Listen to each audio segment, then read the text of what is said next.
Ya, nah kembali di Indo Today pemirsa, kita ke informasi berikutnya. Yayasan SD swasta di Medan menilai siswa dihukum belajar di lantai karena belum membayar uang sekolah dan juga tidak mengambil rapor merupakan tindakan pribadi guru. Sementara itu, Ombudsman Republik Indonesia perwakilan Sumatera Utara telah memanggil pihak sekolah dan dinas pendidikan untuk memberikan klarifikasi. Dia disorain dari tadi di sekolah, di luar saya datang. Bu, ambil rapor Maesa, duduk di bawah, dia nangis loh Bu. Pihak Yayasan Abdi Sukma memanggil guru kelas 4 SD swasta Abdi Sukma terkait video viral siswa belajar di lantai. Usai meminta keterangan guru yang bersangkutan, Ketua Yayasan Abdi Sukma Ahmad Perlindungan menyesalkan peristiwa tersebut.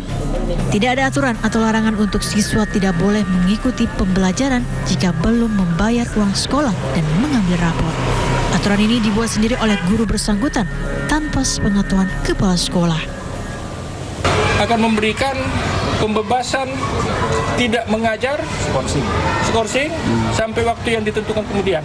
Pak, tapi pengakuan si wali kelas ini menjalankan aturan. Maksudnya itu aturan dia yang buat sendiri. Dia buat sendiri.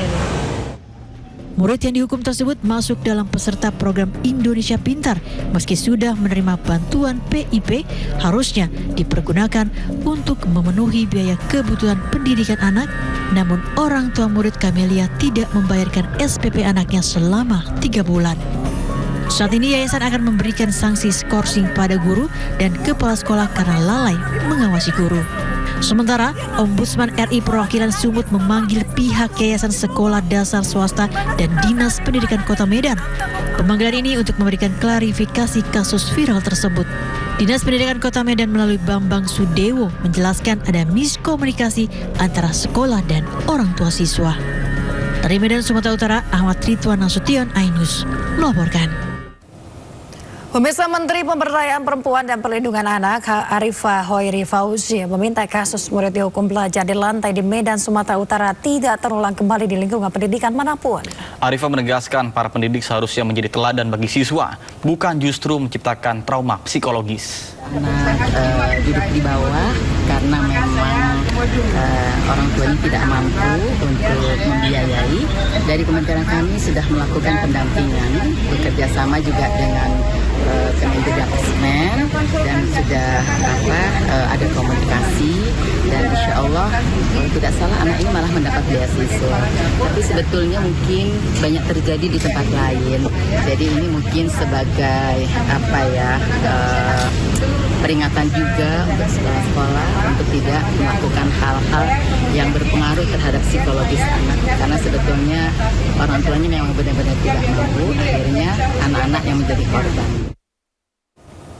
Pemirsa, Presiden Prabowo Subianto merencanakan akan membangun sekolah khusus untuk anak-anak yang miskin ekstrim. Namun demikian, sekolah rakyat ini dinilai akan menguatkan diskriminasi perlakuan di kemudian hari.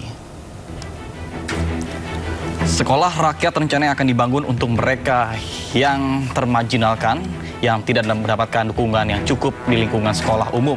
Sekolah rakyat yang digagas Presiden Prabowo Subianto itu justru akan dibuat dengan konsep asrama agar anak-anak dari keluarga miskin ekstrim dapat mendapatkan lingkungan yang memadai.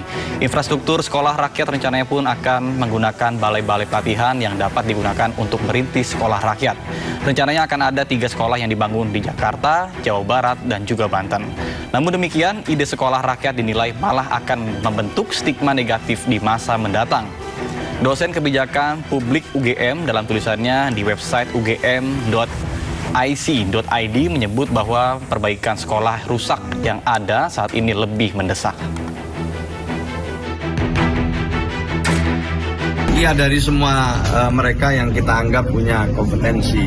Jadi saya juga udah bicara dengan Prof. Mukti, ya, kami juga minta masukan dari beberapa lagi yang lain. Karena nanti dalam pelaksanaannya bisa jadi ini murni dari pemerintah, bisa jadi ini kerjasama dengan swasta. Kalau untuk anggaran pembangunannya sendiri gimana, Gus?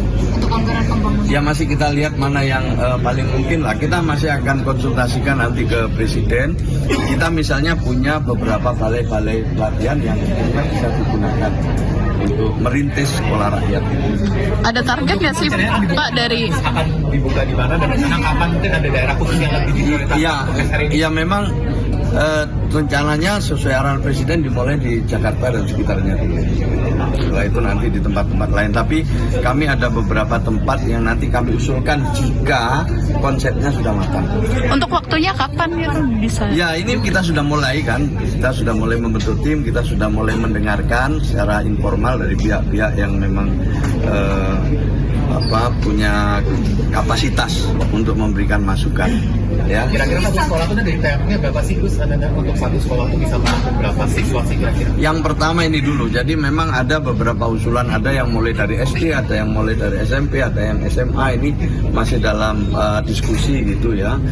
Yang kedua ya tentu tidak banyak ya, antara satu angkatan itu misalnya 50 sampai 100 gitu. Jadi ini masih uji coba dulu, nantinya kalau sudah bisa dilaksanakan, tapi sampai tahap sekarang ini kita baru mematangkan ide itu. Daerah terpencil jadi prioritas juga nggak sih? Iya, nanti kita lihat ya, prioritasnya kita lihat, tapi yang jelas ini adalah untuk KPM, keluarga penerima manfaat dari golongan miskin ekstrim.